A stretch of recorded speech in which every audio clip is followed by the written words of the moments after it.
दोस्तों, आजकल लोन लेना बहुत इजी हो गया है। पहले एक ऐप डाउनलोड करो, फिर अपना पैन कार्ड को अपलोड करो और पैसा आपके अकाउंट में आ जाता है। लेकिन प्रॉब्लम क्या होती है, लोन लेना तो इजी हो जाता है पर उसको चुकाना बहुत मुश्किल हो जाता है। फिर आप ईएमआई के चक्कर में फंस जाते हैं और एक लोन चुकाने के लिए और एक दूसरा लोन ले लेते हैं। फिर आप धीरे धीरे डेब्ट ट्रैप में फंस जाते हैं। आज के इस वीडियो में मैं आपको बताऊंगा डेब्ट ट्रैप क्या होता है, लोग कैसे फंस जाते हैं और सबसे इम्पोर्टेंट डेब्ट ट्रैप से बचने के लिए 10 पावरफुल तरीका भी बताऊंगा। अब आते हैं डेब्ट ट्रैप क्या होता है।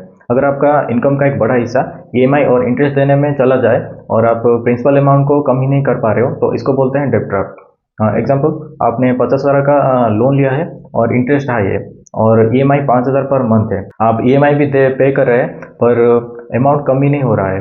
फिर एक इमरजेंसी आ गई और आपने दूसरा लोन ले लिया, फिर आप डेब्ट ट्रैप में फंस गए। तो अब आते हैं लोग डेब्ट ट्रैप में क्यों फंस जाते हैं। फर्स्ट हो गया इंस्टेंट लोन ऐप्स का लालच। सेकंड हो गया क्रेडिट कार्ड का ओवर यूज।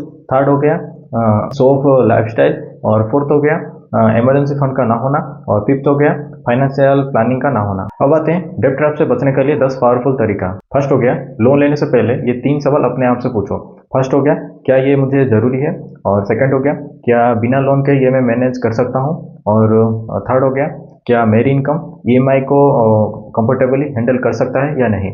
अगर अगर तीनों सवाल का आंसर क्लियर है तो आप लोन ले लो, अगर नहीं है तो लोन मत लो। सेकंड हो गया ईएमआई 30 to 40% का रूल को फॉलो करो। आपका टोटल ईएमआई आपका मंथली इनकम का 30 से 40% से ज़्यादा नहीं होना चाहिए। एग्जाम्पल, अगर आपका टोटल इनकम 25,000 है तो आपका ईएमआई 8 से 10,000 के बीच होना चाहिए, उससे ज़्यादा नहीं होना चाहिए। इसे आप सेफ जोन में रहोगे। थर्ड हो गया क्रेडिट कार्ड को फ्री मत समझो। क्रेडिट कार्ड लोन नहीं लगता पर असल में ये एक महंगा लोन होता है। अगर आप मिनिमम ड्यू भरते हो तो इंटरेस्ट बहुत ज़्यादा होता है, इसलिए हमेशा फुल पेमेंट करो। फोर्थ हो गया इमरजेंसी फंड जरूर बनाओ। आपके पास मिनिमम 3 से 6 महीने का एक्सपेंस का इमरजेंसी फंड तो होना चाहिए। अगर नहीं है तो पहले उसको बनाओ। इमरजेंसी फंड होगा तो आप इमरजेंसी में लोन नहीं लोगे। ये सबसे स्ट्रॉन्ग शील्ड है जो कि डेब्ट ट्रैप के अगेंस्ट। फिफ्थ हो गया शॉर्ट टर्म लोन से बचो। इंस्टेंट लोन आप 7 से 10 दिन में लोन तो दे देते हैं पर इनका इंटरेस्ट और पेनल्टी चार्जेस वो हाई होता है, इसलिए इन आप से जितना चाहो उतना दूर ही रहो। सिक्स्थ हो गया लाइफस्टाइल इन्फ्लेशन को कंट्रोल करो। सैलरी बढ़ी मतलब आपका खर्चा भी बढ़ गया, लेकिन ये गलती है।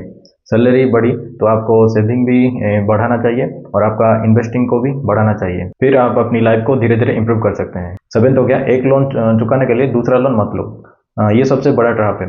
लोग सोचते हैं चलो ये लोन चुकाने के लिए, क्लोज करने के लिए मैंने और एक दूसरा लोन ले लिया, पर आप अपनी प्रॉब्लम को सिर्फ आगे शिफ्ट करते रहते हैं। एट हो गया लोन लेने से पहले कंपेयर करो। इंटरेस्ट रेट, हिडन चार्जेस और प्रोसेसिंग फी सब कुछ चेक करो। जल्दी में डिसीजन मत लो। 9 हो गया एक्स्ट्रा इनकम का सोर्स बनाओ। अगर आप एक ही इनकम पर डिपेंडेंट हो तो रिस्क बहुत ज़्यादा है, इसलिए आप फ्रीलांसिंग कर सकते हो, ऑनलाइन काम कर सकते हो, अपने स्किल को डेवलप करके कुछ काम कर सकते हो। एक्स्ट्रा इनकम ईएमआई का प्रेशर को कम करता है। 10 हो गया सबसे पावरफुल रूल, पहले सेव बाद में स्पेंड करना। Income minus saving equal to expenses. जो लोग पहले सेव करते हैं वो कभी भी डेब्ट ट्रैप में नहीं फंसते हैं। अब आते हैं अगर आप ऑलरेडी डेब्ट ट्रैप में हो तो क्या करें। पहले अपने सारे लोन्स का एक लिस्ट बनाओ। सेकंड में हाईएस्ट इंटरेस्ट रेट जो होता है उस लोन को पहले क्लोज करो। और थर्ड में हो गया अननेसेसरी जो आपका एक्सपेंस को उसको कट करो।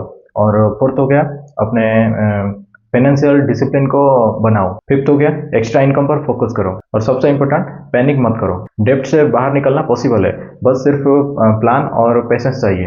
दोस्तों, लोन लेना गलत नहीं है पर बिना प्लानिंग के लोन लेना डेंजरस होता है। अगर ये वीडियो आपको वैल्यूबल लगा तो वीडियो को लाइक करें, शेयर करें और कमेंट में जरूर बताएं कि वीडियो कैसा लगा। और चैनल पे नया है तो चैनल को सब्सक्राइब करके बेल आइकन को दबाना मत भूलना ताकि मेरी वीडियो की नोटिफिकेशन आप तक पहुंच पाए। मिलते हैं नेक्स्ट वीडियो में, तब तक के लिए धन्यवाद।